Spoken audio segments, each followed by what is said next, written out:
క్షణంలోనే లోపల ఉన్న బిడ్డ ప్రతి ఒక్కరు కూడా వింటారు.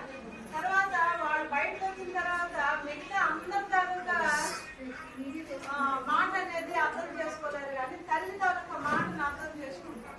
తర్వాత కూడా జోపట్టినా ఏది చేసినా అంటే ఏంటంటే ఇప్పుడు చాలా మంది సాఫ్ట్వేర్ చదువుకున్న వాళ్ళందరూ కూడాను కొన్ని విషయాలు తెలుసుకొని పిల్లలకి కథలని రామాయణ కథలని ఇలాంటివన్నీ కూడాను పరిశ్రమలో ఉండే చెప్తున్నారు.